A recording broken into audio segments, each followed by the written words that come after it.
Voici la présentation du CRT SS 8900. Voilà, il ressemble pour beaucoup au 7900 qui existe et qui était bien connu, la dernière version V-Turbo. Il est livré bien évidemment avec le manuel d'utilisation en différentes langues, y compris le français. Le sachet évidemment de visserie et molette de fixation. Le berceau pour le fixer dessus, en dessous. Le micro avec une prise type RJ45 comme sur le 7900 et les touches montées descentes sur le micro lui-même. Vous avez aussi un cordon d'alimentation 12 volts avec fusible de bonne dimension, de bonne section, parce que l'appareil est assez puissant, il sort jusqu'à 60 watts, donc il faut pouvoir l'alimenter correctement. Le poste, évidemment, par lui-même, que voici, qui ressemble pour beaucoup également au 7900 V-Turbo. La différence principale extérieure, c'est la dimension. Il est beaucoup plus court, il fait au moins 5 cm de moins en longueur. La façade est la même, mais la profondeur est bien inférieure, ce qui le rend quand même plus compact et plus facile à installer, éventuellement, surtout dans un véhicule. Voilà, le micro se branche donc là sur la face avant.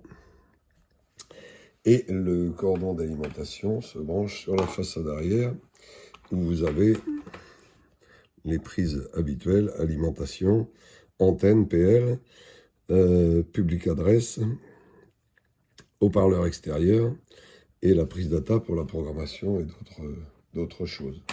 Voilà, on va le brancher donc à l'arrière de l'appareil. Voilà.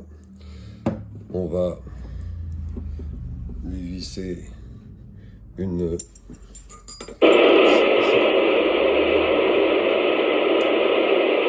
charge fictive, pardon pour le souffle, si jamais on passe en émission, il n'y a pas de danger. Voilà, donc l'appareil s'allume ici. Voilà, on reconnaît donc le grand afficheur très détaillé avec le bar graphe à différents niveaux qui indique différentes choses dans l'écran. Le rotateur où vous pouvez régler exactement les fréquences comme vous voulez. Voilà, au pas de 10, 100 kg, les mégas directement et également les chiffres après la virgule. Vous pouvez le régler comme vous voulez, soit sinon vous mettez en pas de canaux ici et vous êtes directement en mode canal. Voilà. Les particularités un petit peu par rapport au 7009, c'est qu'évidemment il a toutes les fonctions. Si vous restez appuyé sur la touche menu, vous avez accès à toutes les fonctions, micro-électrette ou dynamique. Et la particularité entre autres, c'est qu'il existe un réglage maintenant d'éclairage de l'écran, plus ou moins foncé, voilà, jusqu'à l'extinction complète. Voilà, on peut régler l'éclairage de l'écran, ce qui est assez commode également en mobile.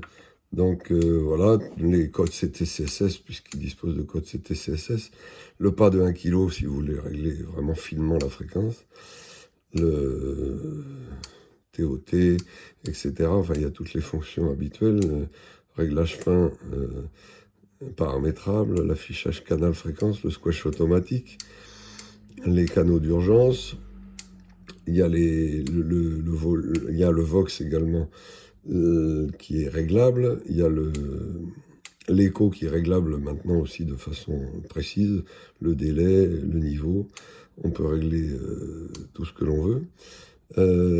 Et voilà, donc ça c'est des fonctions ajoutées. Les filtres NRC évidemment, vous avez accès aux filtres NRC ici en réception ou en émission, et vous pouvez régler ici, hop, vous appuyez sur le bouton et vous mettez le niveau de réduction de bruit que vous souhaitez. Voilà. Donc il y a une fonction aussi de décalage relais. Il y a aussi la fonction de déviation FM qui est réglable de 2,5 kg qui est la norme classique, et on peut mettre également un une FM à 4 kg, ce qui fait que bon, ça peut prendre un peu plus de place en fréquence. Par contre, la qualité audio est très claire et type radiodiffusion, quoi. Donc, le réglage de la FM déviation en 4K ou en 2K et demi, ça c'est le standard. C'est quand même assez confortable au niveau audio. Voilà, et puis on peut effectivement faire le remise à zéro complet. La particularité également, c'est que l'AGC peut se régler de façon plus ou moins rapide, c'est-à-dire pour éliminer un peu l'effet de fading. Vous avez également une petite particularité qui est un récepteur VHF qui se distingue particulièrement. Ici, vous appuyez sur menu et mode et vous êtes en mode VHF. Là, en fait, c'est une fréquence VHF que vous voyez et vous pouvez la régler comme vous voulez avec le mode VFO, ou il y a des canaux pré-réglés mémoire que vous pouvez balayer également. Et donc, c'est la fonction qu'ils appellent WX, parce que c'est pour les infos marines, météo éventuellement. Mais c'est un récepteur qui fait 136 à 174 mégas. Donc là, on est en 145.250 par exemple. Et même sur une antenne CB, on a une réception qui n'est pas optimale, mais qui est tout à fait correcte. Donc ça, c'est une particularité. Vous avez le bar graphe qui s'affiche ici. Alors les points S et également les signaux d'émission avec une indication de la puissance. Voilà, il sort à peu près, d'ailleurs comme c'est indiqué là, 45 à 50 watts en FM, à peu près 60 watts en BLU et une vingtaine de watts en AM. Donc ça fait déjà un poste assez puissant et plutôt performant. Voilà, donc on a fait un tour rapide. Vous avez également sur la façade donc le rotateur qui sert un petit peu à tout. Vous avez le squash qui s'ouvre ici, voilà. Hop, squash automatique quand il est tourné tout à fait vers la gauche.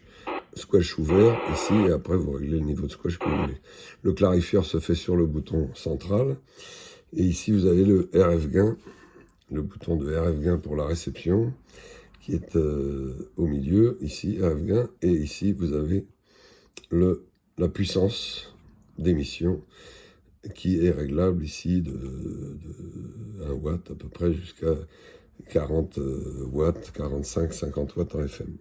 Voilà, le réglage de volume et le marche-arrêt ici. Voilà, vous avez accès directement à des fonctions ici sur les touches ici, en plus, ou des raccourcis, disons, pour les menus les plus courants. Voilà, donc c'est un appareil qui est très compact, du coup, assez compact, mais avec un très grand écran qui reste très lisible, et une bonne performance en termes de puissance. Voilà, vous retrouverez évidemment cet appareil et les autres produits d'actualité sur notre site internet qui figure ici, qui est donc www.gotechnique.com.